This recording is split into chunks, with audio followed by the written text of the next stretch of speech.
This video is brought to you by me, Becca. Hey everyone, Becca here with the Red Roof Flower Farm, your favorite transplanter. So it's done, I did it. The seedling room is complete. It's over 60 degrees in here. That means it's time to move on to something else, which is starting seeds. And, before I start seeds, I want to show all of you some of the seeds that I do have. Stuff that I recently purchased. This isn't my largest order, but, there's like some idea of where I want to take the farm. I think it would be fun to go through with all of you. Let's get started. So this order is from a Canadian company called the Incredible Seed Company. I've never used them before. I'm not affiliated with them. So I don't really know a lot about them, but they popped up. I was looking for different Canadian suppliers, and they had some stuff that I was kind of interested in. So I was like, I don't want to deal with borders. I'm just going to order a little order from them. Before I talk about the first seeds that I got, I want to talk a little bit about what I was buying for here. Some of these things are a little bit more for fun or trial than, I know that this is going to be really good. I am in an experimentation year. I am going to be trying out some different stuff. Part of what I want to acknowledge is, for me, I'm going to be working really hard. It's going to be a lot of work to maintain this farm and do a YouTube channel and all that. That means that I want to be motivated by passion. If my passion for something is there, then it gives me lots of energy to pursue it. So I want to show everybody that I can run this farm by myself. And part of what my secret to getting myself to do all the steps is to be passionate about what I'm growing. So that's why the farm is taking a little bit of a change in direction. Some things probably not going to be sellable. Some of these things, I'm guessing I won't be able to get to germinate. Sometimes all it takes is just one of a plant to be like, oh yeah, I could see having a lot of this would be really useful. So it also doesn't have to be something where I'm growing lots and lots of stuff. I have enough space on the farm where I can tuck away a bunch of, small numbers of plants. So there's no worries there.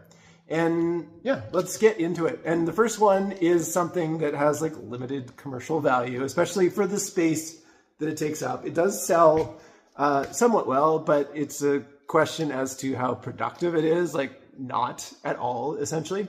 And that is artichokes. Only 1 year have I ever grown artichokes. We grew them a few years ago, and any bouquet that we put them in sold, essentially. Every single time they were in a bouquet, they sold. The problem was that, you hardly got any of them because it takes forever for them to grow. They're a really vigorous plant though, and the greenery had a value to its own. So I'm not completely dismissing the commercial value of artichokes. It's always nice to have something special to put in a larger bouquet, and they definitely make a statement like that. So even if it's only the centerpiece of a handful of bouquets that I make this year, I think it's kind of worth me playing around because, like I said, passion. That's what I'm about. This order does have both flowers and veggies. I'm going to be mixing and matching here, just kind of completely random order. But here is something that I am excited to put in bouquets. It's a scabiosa, but the flower is pink instead of the white or the purpley blue that grown in the past. So one of the things I want to do this year is have more pink flowers because I always felt like we couldn't put together enough pink bouquets to service the pink bouquet loving customers. They were one of the first bouquets to always sell out at the markets. And I want to be able to come with 25% pink flowers. So that means that I need to grow pink things that I haven't grown before because, I got to try some stuff out. I got to find some new things that work. I'm excited to try a pink version of, a flower that already grows pretty well on the farm. Next up, I am going to clump a few different things together because we're going to jump over to the veggies. I used to grow Salanova, and Salanova is so delicious. But to order from Johnny's, it has to cross the border. And, part of what I was doing was trying to find Canadian sources for things that I like to grow. So I looked for some lettuces that looked similar to the Salanovas, and I went for that. One more thing to talk about lettuce. One of my plans this year, going back to the passion thing, one of the things that really drives me is feeding people, but it's really hard to make money. Just the way that my farm is set up, I know other people can do it, but it's hard to make money selling food I want to find the happy median there. So I'm going to grow food for my food bank this year. That's one of my big plans. This food bank is open like Tuesday, Wednesday, Thursday. So if I harvest on Mondays, then I can have like food ready for them on Tuesday, and then it's there right at the start of their week to give away to the people. So I have to kind of like be on a schedule, and part of being on schedule is just like reinforcing behaviors. And that's why I want to grow lettuce, because it is an easy thing to have ready every single week and fairly early on in the season, so that I can start making deliveries and like saying hi to everybody. And just then once the like summer hits, it's not like I just suddenly appear and I've got like all of this summer vegetable like abundance to be like, here you go, now figure out a way to deal with it. If I'm growing lots of lettuce and I'm like dropping off heads of lettuce every week, we can establish like a rhythm, and it will help me to prioritize it. So that's why I was getting a bunch of lettuce this year. That's one of the things that I was really thinking about. The first one is a butter crunch. So I think that this one looked a lot like Salanova. There was two of them that kind of look like Salanova. The other one is Winter Density, and this one's supposed to be like really good in the cold. Salanova was pretty amazing in our winters as well. So, you know, this one might actually be the closest to that. I think that between the two of these will be like the best. These will be like my premium lettuces, and these will be my personal favorites too. The other two lettuces that I got, one of them's called Little Gem, and it's like a little romaine. Because we do get like hot weather, I figured it would be good to get something that was like smaller for the romaines, because I don't have a lot of experience growing romaine. And then it would not be in the field for quite as long before I harvested it, which just means it has less time to get bitter in, you know, like that's the idea. The other one is outrageous, you know, outrageous, but with red. And it's supposed to be a stunningly red lettuce. There's another reason why I'm growing lettuce, and that is because I am thinking about potentially growing salad mix again in the future. It can be a profitable business for people. You know, if I had to grow just like a few small things to sell that's food-based, that would probably be salad mix. And I've been thinking about microgreens. You know, like I've got that whole seedling room set up now, and in certain times of year, I won't necessarily need to use it for starting my seedlings. You know, like I can start stuff outside once the summer is really going. And that opens up those racks for microgreens. I could grow microgreens throughout the winter in there as well, and then sell through my roadside stand. Because the idea, here's the vision. If I can offer a reason for people to pull over and buy, you know, like, oh, just a quick bag of these really delicious salad greens. Oh, we'll just pick up some like microgreens quickly from Red Roof. Then I have an opportunity to sell flowers. So I am limited on labor. I can't just like do everything to try to sell flowers. But I think that this could really help make people pull over.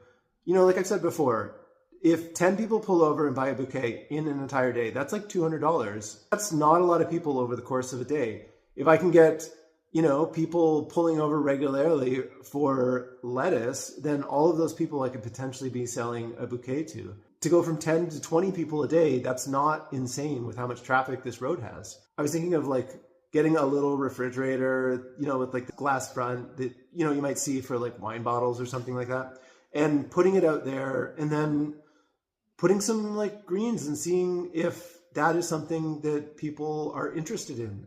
But I can't sell lettuce if I don't grow lettuce. Let's get back to the flowers, or, you know, in this case, shrubs. I am interested in growing some more like shrubby things as opposed to just flowers. It'll take a little bit longer to get established, but maybe they can offer some things that are unique that people don't really see as often. And in sticking with my desire to have more pink bouquets, I got some seeds for Beauty Bush, which is like a pink flowering bush. It sounds like it's a fairly decent grower, like it grows fairly vigorously. It's in the honeysuckle family. You know, like these are some of the things where I'm like, I don't know if I'm gonna be able to get this to germinate very well, if my timing is gonna work out right.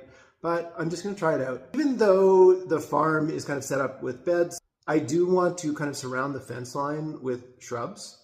I think that that's a underutilized area of the farm. I wouldn't necessarily plant these in the farm themselves. I might plant them along my fence. Next up is balloon flowers. I got some of these and I've never grown them before. Pretty interested in these because the color is so vibrant. It's so much what I'm looking for in my blue bouquets. It'll be interesting to see how they do here. They are good down to zone 3, so they should be fine with the winters. And I don't know if they're going to be like very productive, but it's always good to have, like I was saying about the artichokes, it's always good to have something special, you know, even if it's in limited quantities, to bring out when you want to create a little bit more value for a customer. That's why I'm trying stuff. And I'm excited to try these exact color that I love so much. Moving on to beard tongue.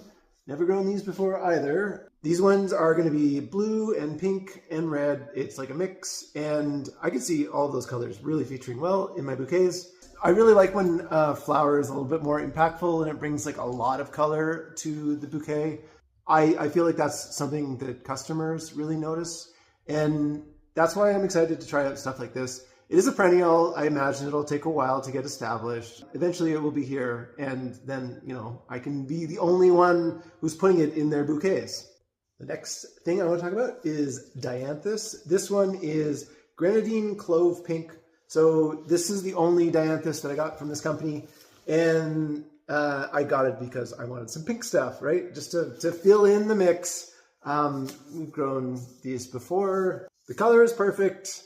I want to try everything out in the colors that I'm looking for. I kind of see my vision for bouquets starting with colors. I feel like you can't put together the bouquets that you want to put together if you don't have the flowers to build them with. I'm seeking out the colors that I want in my bouquets and just trying to grow stuff that, you know, works. That's kind of my starting point. That's why lots of the flowers that I'm buying this year are in these pinks or blues. But let's move on. Up next, we got a couple different varieties of Baptisias, a true indigo and a false indigo. One of them is, I think, a little bit more shrubbier than the other one. There's lots of Baptisia on the farm already, mostly in blue and a little bit of yellow. It takes forever to grow. It really is a slow growing plant. I made some bouquets last year with the really blue Baptisia, and I mixed it with the red peonies that I had blooming at the time. And I was like, whoa, this is so cool. I threw some other stuff kind of in those color palettes in there as well. And it was like something that I felt, this will sell. This is a really cool looking bouquet. Because it takes so long to grow, I want to start growing more Baptisia. Just every year, I have a feeling I'm going to be putting more on the farm. Lavender. Lavender is so cool. So this is just kind of like a classic Hidcote blue lavender. I've grown it as like a landscaping plant before, and I always really love to like harvest all the little flower stalks and then dry them, and they're just so pretty. So I feel like there's a use for it somewhere on the farm, even if it's just like for small levels of inspiration, and I just keep a couple plants on the farm. I'm okay with that, and if it turns into something more, then, you know, great, that's awesome. Kelowna is a desert. Like, I'm not sure what we got last year for rain, but I think the year before we got 8 inches of rain for the entire year, which does classify as a desert from what I could tell. Not a lot of moisture, and especially not because, you know, July, August, and September, we can get almost 0 rainfall. There was one year in Kelowna a few years back where the fires were really bad, and we went like around 100 days in a row with there being absolutely 0 precipitation recorded at the airport. And then when there finally was, it was like, you know, not very much. It can be a really harsh climate for plants to survive. There is a catnip like hedge, just like this wild mass of catnip that appears sometimes on like kind of a neighboring property that will eventually be developed, but right now it's just kind of like scrubby forest. And if it's a moist spring, then there's lots of catnip there. And if it's one of those dry springs, then it's essentially nothing. So I wanted some catnip because it's actually a really good early greenery when there's not a lot of other stuff around. I do tend to warn people when I sell the bouquets that they might have a frisky cat come after their bouquet. I just wanted to have some in case I feel the need to plant it in the farm and irrigate it. There's a few more things here.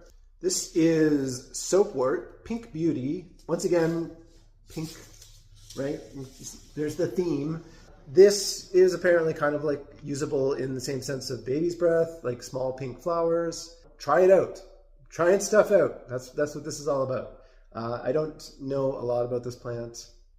I guess I will find out. Okay, the last of the flowers from the incredible seed company that I got is skullcap. It is a herb. It's in the mint family, so I'm hoping that it is very vigorous. It's got some like cool, distinctive purple flowers. I am excited to have a purple that grows like a mint. That sounds like what I need. This could really be something cool, and if not, then, you know, I'll try something else next year. There's lots of stuff that I was just, you know, scrolling through the list and buying small quantities to try some stuff out. I'm really excited about all this stuff. Okay, I got one more veggie here from the incredible seed company. I got red Russian kale. Grown this lots before. It is my second favorite kale to eat. I do really enjoy it. I don't think I'm going to sell kale. You know, maybe I would give some away, like I'd harvest some for the food bank. But for the most part, I think that this is going to be like food for me, food for friends, food for people who are helping out on the farm. Helping out on the farm. That reminds me, exciting news. I'm super excited about this. People have been talking and suggesting this for a long time. I am applying to host woofers. My renter is moving out. When she is gone, I will have some extra space in the house. And I'm not super keen on going and finding someone right away to fill the space. She's a friend, so it was easy to rent to her. But I don't know if I have the, you know, mental capacity to search for a tenant that I trust to live with at this point in time. And then I was like, oh, how do I use this space? And I was like, woofers. I've never used them before, and I've never been a woofer myself. There's going to be people who want to stay here. And I looked through the website at some other local farms. You know, there was like 5 or 6 listings in the Kelowna-ish region, you know, not so much exactly Kelowna, but surrounding it. And for the most part, people had pretty good amounts of bookings like blocked out on their calendars. So it looks like, you know, people are coming here and using it. I don't think I would do it year round. Like, I'm not going to look for people in the winter time, obviously. It would be more like getting some help in the spring would be really amazing, into kind of like the middle of the summer. And then maybe in the fall as well could be handy. So stay tuned for a woofer listing. I know I can run this farm. I'm just worried about burning myself out. I really am worried about burning myself out. And so if I just have that like extra little bit of help, especially in the spring to kind of push through a bunch of the tough stuff, and then, you know, like a hand to keep the weeding under control, and then people can hang out on the farm. There's lots of space for us all to be here, and they can eat fruit and veggies and go travel around Kelowna and have some fun as well. There's lots of beaches like really close, so it's easy to go swimming in the lake. There's all kinds of opportunities here for people. And I think that it's an opportunity for me to get ahead. I was at a hardware store and I picked up a few other things. I got some more delphiniums. You know, can't have enough delphiniums. I also have another order that has delphiniums, but I haven't talked about them yet. These ones are different than those ones, so try some different ones. See which ones work the best, right? These delphiniums are purple giants, and it kind of looks like they've got white to like light purple to dark purple flowers, kind of like a mix. I am so excited about delphiniums. I just want to have as many as possible. Apparently, I bought 4 packs of these, so that is 400 delphiniums. I've got a lot more than that on order as well. I think that there is 1,600 delphinium seeds on order. Every year, it's kind of like the Baptisia. Every year, just be like starting more delphiniums, starting more varieties, using the space that I have. Fill it up with these very valuable flowers. The last flower that I'm going to talk about in this video is lupins. This is the festival mix. which is different than the other varieties of lupins that I got. So, you know, I wanted to try them out. I got 4 packs. Each one has 30 seeds, so, you know, 120 plants. Not a massive amount, but enough to do a little testing. Put a little bit of space aside and see how they do. Other than that, I got some seeds that are floating around. I don't know where these are from, but these are zucchinis. A yellow and kind of like a light green one.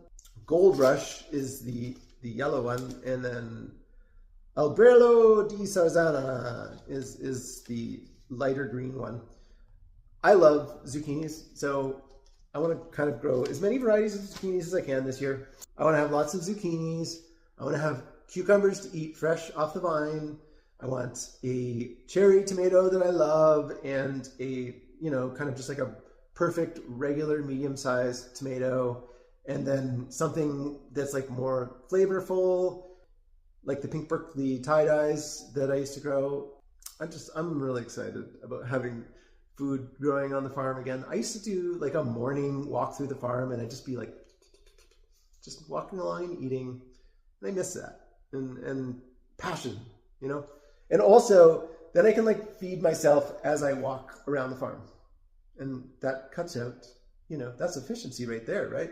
This whole order was not very big. It was under $100. I have a much bigger order from William Dam that hasn't arrived yet. And now that my seedling room is complete, thank you me, I can get started on starting some seeds. Yeah, stay tuned for that. That's coming up real soon. This is a farm channel. There has to be farming that goes on a farm channel. It can't just be talking.